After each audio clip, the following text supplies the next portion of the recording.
আসো আজকে আমরা এই প্রশ্নটাই সমাধান করার চেষ্টা করব। যতটা সহজে ভেঙে ভেঙে বোঝানো যায় ঠিক ততটাই চেষ্টা করবো ইনশাআল্লাহ। দেখি প্রশ্নটাতে কি বলছেন।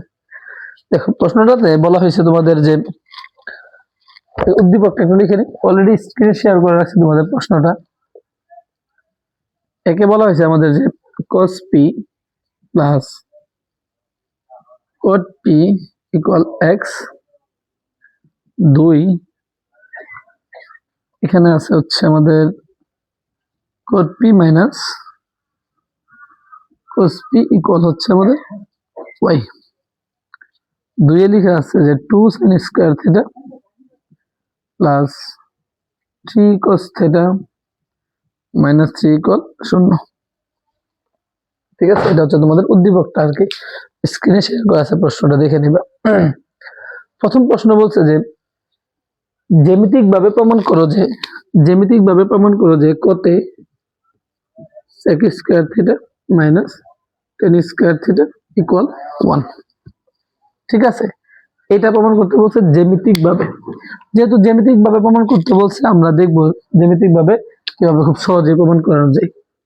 ফার্স্টে তুমি একটা ত্রিভুজ এঁকে নাও, এটা একটা সমকোণী ত্রিভুজ এবি সি, একটা সমকোণী ত্রিভুজ।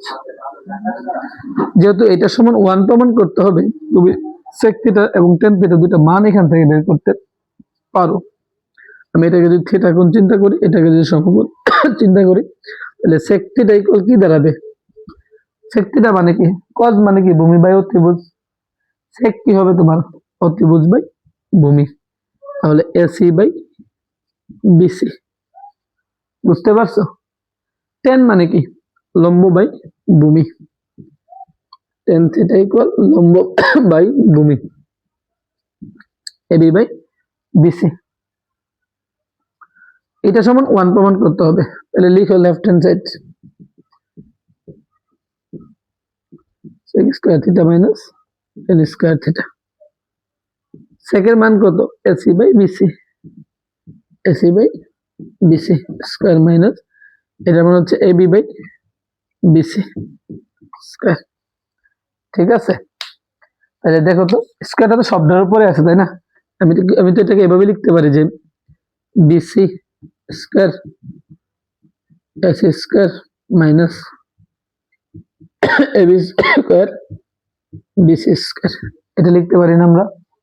তাহলে এটার পরের লাইনটা হচ্ছে লসাগু যদি নিয়ে নিই BC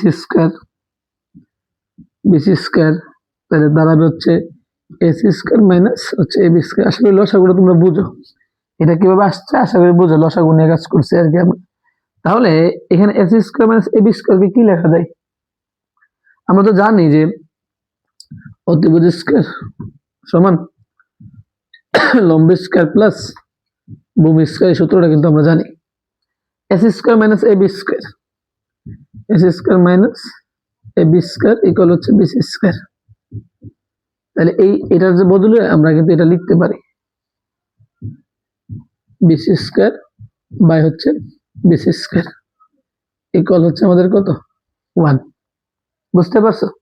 রাইট হ্যান্ড সাইডটা লিখে দিবা, রাইট হ্যান্ড সাইড বা দেখানো হলো। আশা করি বুঝতে পারছো। এটার জায়গায় যদি প্রশ্নটা এমন হইতো cosec square theta minus cot square theta equal 1, এটা আসতে পারে। sin square theta plus cos square theta equal 1, এটাও আসতে পারে। তিনটেই জ্যামিতিক ভাবে দেখে রাখবা, যে কোনো একটা আসতে পারে। যেহেতু যশোর বোর্ডে 2024 আসছে, অন্য যে কোনো বোর্ডে পরবর্তী সময় আসতে পারে। বিশেষ করে 26 বেচে দেখবা একটা এসে বসে আসছে যে 8টা বোর্ডের মধ্যে যে কোনো একটা বোর্ডে আসতেছে। আচ্ছা, খতে প্রশ্ন করছি তোমাদের যে প্রমাণ করো যে উদ্দীপকের 1 নংয়ের আলোকে, এটার আলোকে প্রমাণ করো যে x square minus y square by root over xy equal 4। এই প্রমাণটা তোমাকে করতে বলছে। তাহলে দেখো x square minus y square by root over xy সমান 4 প্রমাণ করতে বলছে, তাই না? আমরা লিখি, আমাদের লিখবো যে দেওয়া আছে, ফার্স্টে লিখবো দেওয়া আছে cos p plus cot p equal x, cot p minus cos p সমান y। এটা লিখবো, লিখে আমি সুতরাং দিয়ে শুরু করব, যে বা সোজা লিখে ফেলবো যে X square minus Y square equal X এর ভ্যালুটা কত আমাদের cos p plus cot p তার whole square minus cot p minus cos p তার হোল স্কোয়ার। এটাকে যদি তুমি a ধরো, এটাকে তুমি b ধরো, a plus b whole square minus a minus b whole square. আমরা জানি যে 4ab equal a plus b whole square minus a minus b whole square. এই সূত্রটা আমরা জানি।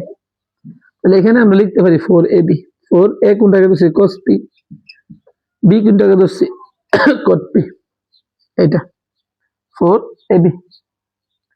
তাহলে 4ab যদি হয়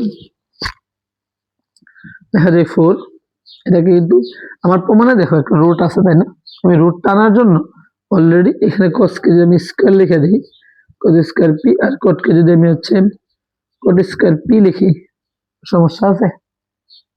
আশা করি কোনো সমস্যা নেই। তাহলে এখানে 4 থাকুক, আমাদের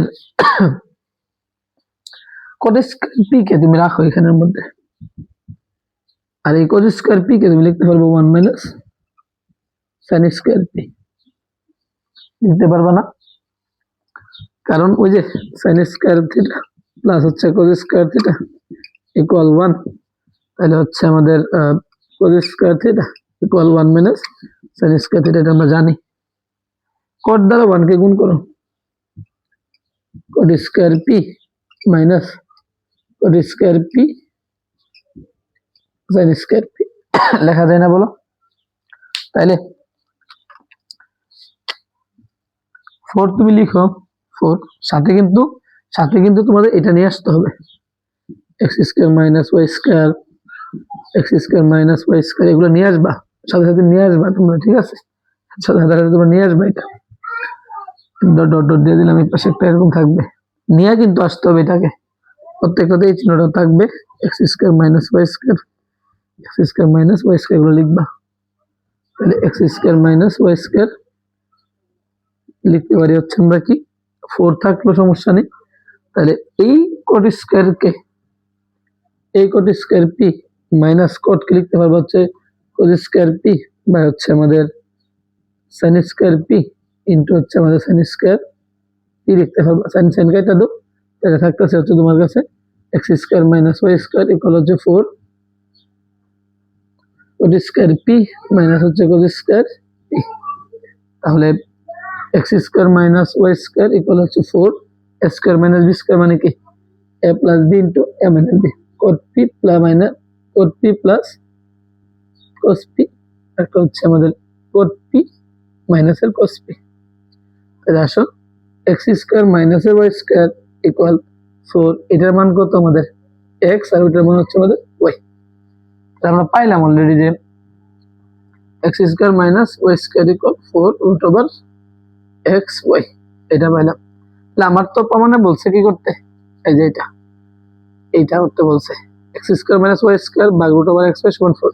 তাহলে রুট ওভার xy আছে, গুণাকার আসবে কি ভাগাকারে নিয়ে আসো, square minus y square root over xy equal হচ্ছে 4। এই প্রমাণটা তোমাদের থেকে চাইছে, পারবা না বলো? এটা দেখবা তোমাদের বইতে উদাহরণ যে 11 আছে, উদাহরণ 11 ম্যাথটা কিন্তু এটা, ঠিক আছে? এটা পারবা। তারপর আসো গ নম্বরে কি বলছে তোমাদের, গ নম্বরে বলা হয়েছে, দেখো গতে বলা হয়েছে তোমাদেরকে যে 2 sin square theta plus 3 cos theta minus 3, এটাকে সমাধান করতে, তবে একটা রেঞ্জ তোমাদেরকে দিয়েছে বা একটা মানে সীমা তোমাকে দিছে, যেটা হচ্ছে 0 degree less than theta less than 90 degree. দেখো স্ক্রিন অলরেডি দেওয়া আছে, তুমি দেখে নাও। এইটার ভিতরে তোমার এই যে তুমি এটাকে সমাধান করবে, করলে যে থিটাটা তুমি পাবা, এটা যেন 0 ডিগ্রি থেকে বড় হয়, 90 ডিগ্রি থেকে যেন কি ছোট হয়। তাহলে আসো 2 থাকলো, এবং দেখো এই cos থিটাকে কিন্তু তুমি সাইনে রূপান্তর করতে পারবা না, কারণ cos এর উপর তো বর্গ নাই, কিন্তু sin স্কয়ার থিটাকে তুমি হচ্ছে cos এ রূপান্তর করতে পারবা, কারণ sin এর উপর বর্গ আছে। আমরা জানি যে sin square theta plus cos square theta equal হচ্ছে 1, তো sin স্কয়ার থিটা ইকুয়াল হচ্ছে 1 মাইনাস cos স্কয়ার থিটা, এটা কিন্তু আমরা জানি। লিখতে পারি এমন যে 1 minus cos square theta plus হচ্ছে 3 cos থিটা মাইনাস হচ্ছে 3 ইকুয়াল হচ্ছে 0।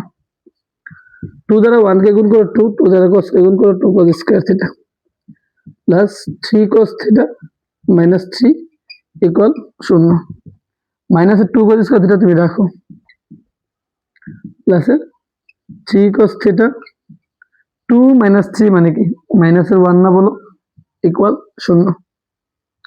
সবটাকে মাইনাস 1 দ্বারা গুণ দাও, সবটাকে যে গুণ দাও দ্বারা হচ্ছে 2 cos স্কয়ার থিটা, এর দ্বারা হচ্ছে মাইনাসের 3 cos থিটা, এর দ্বারা হচ্ছে প্লাসের 1 ইকুয়াল হচ্ছে 0। বুঝতে পারছো? আবার বলি এই cos থিটাকে তুমি সাইনে রূপান্তর করতে পারবা না যেহেতু বর্গ নাই, কিন্তু sin স্কয়ার থিটাকে তুমি cos এ রূপান্তর করতে পারবা যেহেতু বর্গ আছে 1 মাইনাস cos স্কয়ার। sin কে cos এ রূপান্তর করতে পারবা যেহেতু বর্গ আছে তোমার কাছে। এরপর আসো 1 এবং 2 এর গুণফল হচ্ছে 2, মিডল টার্ম যে ব্যাপারটা। 3 cos থিটাকে আমরা লিখতে পারবো এমন যে 2 cos স্কয়ার থিটা মাইনাসের 2 cos থিটা মাইনাসের cos থিটা প্লাসের 1 ইকুয়াল 0। 2 ওকে 2, এই যেটা সমান পাইছি আমরা minus 2 cos theta minus cos theta মাইনাসের 3 cos থিটা। এরপর লিখো দুটা থেকে 2 cos থিটাটা কমন নিয়ে নাও, নিলাম থাকবে হচ্ছে cos থিটা মাইনাসের 1, আর এখান থেকে হচ্ছে মাইনাসের 1 কমন নিয়ে নাও, থাকবে হচ্ছে cos থিটা মাইনাস 1 ইকুয়াল হচ্ছে 0। তাহলে এইটা থেকে এটা কমন নিয়ে নাও, cos থিটা মাইনাসের 1 আর হচ্ছে 2 cos থিটা মাইনাস 1 ইকুয়াল হচ্ছে 0। তাহলে লিখে ফেলো যে হয় cos theta minus 1 equal 0, cos theta equal হচ্ছে 1, অথবা হচ্ছে cos থিটা কত ডিগ্রি মান 1, cos 0 ডিগ্রি মান হচ্ছে 1। তাহলে উভয়পক্ষে cos cos বাদ দাও, থিটা ইকুয়াল 0 ডিগ্রি। অথবা 2 cos থিটা মাইনাস 1 ইকুয়াল 0, একবার যদি লিখি cos থিটা ইকুয়াল হচ্ছে আমাদের হাফ, তাহলে cos কত ডিগ্রি মান হাফ, cos 60 ডিগ্রি মান আমাদের হাফ, cos cos কাটা থিটা ইকুয়াল 60 ডিগ্রি। দেখো বুঝছো কিনা? এখন আসো কোনটা গ্রহণযোগ্য, সীমাটার দিকে তাকাও, 0 থেকে বড় 90 থেকে ছোট। আমাকে কিন্তু বলে নাই 0 ডিগ্রি হতে হবে। যদি এইভাবে বলতো 0 degree less equal theta less than 90 degree, তার মানে 0 হইতো 90 ডিগ্রি থেকে ছোটটাও গ্রহণযোগ্য হইতো। যেহেতু লেস দেন লেস ইকুয়াল দেই নাই, সেহেতু 0 ডিগ্রিটার থেকে বড় হতে হবে। এটা কি গ্রহণযোগ্য না? এটা গ্রহণযোগ্য। তাহলে থিটা ইকুয়াল 60 ডিগ্রি গ্রহণযোগ্য। আরেকবার রিপিট করি আমরা, দেখো এইটা আছে, এটাকে সমাধান করতে বলছে, থিটার মান নিয়ে কনভার্ট করতে বলছে। আমরা জানি cos থিটাকে তুমি সাইনে রূপান্তর করতে পারবা না, কিন্তু সাইনকে তুমি cos এ রূপান্তর করতে পারবা, কারণ একটা বর্গ আছে এই পাশে দেখাই রাখছি আমি। সাইনকে 1 মাইনাস cos স্কয়ার লেখা যায়, 2 দ্বারা 1 কে গুণ করলে 2, 2 দ্বারা cos কে গুণ করলে 2 cos স্কয়ার। এটা লিখছি 2 মাইনাস 3 মানে মাইনাসের 1, সবটাকে মাইনাস 1 দ্বারা উভয়পক্ষে গুণ দিছি, সাইড নোটে লিখে দেবে একটু মাইনাস 1 দ্বারা গুণ করে। বুঝতে পারছো? তো এই 3 মাইনাস 3 cos থিটা 2 এবং 1 এর গুণ করলে হচ্ছে 2 হয়। 3 cos থিটাকে আমরা এমন ভাবে ভাঙবো যেন গুণ করলে প্লাসের 2 এর সমান আসে এবং যোগ বিয়োগ করলে মাইনাস 3 পাই। এই যে দেখো ভাঙছি আমরা মিডল টার্ম। তাহলে minus 2 cos theta minus cos theta মানে মাইনাসের 3 sin থিটা, 3 cos থিটা 2 ওকে হচ্ছে 2। এই দুটা থেকে 2 cos থিটা কমন যায়, থাকে হচ্ছে cos থিটা মাইনাস 1, দুটা থেকে মাইনাস 1 কমন নিলে থাকে হচ্ছে cos থিটা মাইনাস 1। দুটা থেকে একটা কমন নিয়ে নাও, 2 cos থিটা মাইনাস 1। বাকিটা তো বুঝছো যে হয় এটা সমান হতো অথবা এটা সমান হতো। ক্যালকুলেশন করলে থিটার মান হচ্ছে আমাদের 60 ডিগ্রিটা গ্রহণযোগ্য হবে। আমরা চেষ্টা করতেছি তোমাদের যে প্রত্যেকটা বোর্ডের যে প্রশ্নগুলো আছে সবগুলো ধারাবাহিকভাবে দেওয়ার জন্য, physics, chemistry, math, higher math প্রত্যেকটাকে আমরা দেওয়ার চেষ্টা করতেছি। তারপর আমরা প্লে লিস্ট আকার তৈরি করে দেবো সৃজনশীলগুলোর। তোমরা যারা 26 ব্যাচ, 27 ব্যাচ, 28 ব্যাচের স্টুডেন্ট আছো সবার জন্য এটা হেল্পফুল হবে।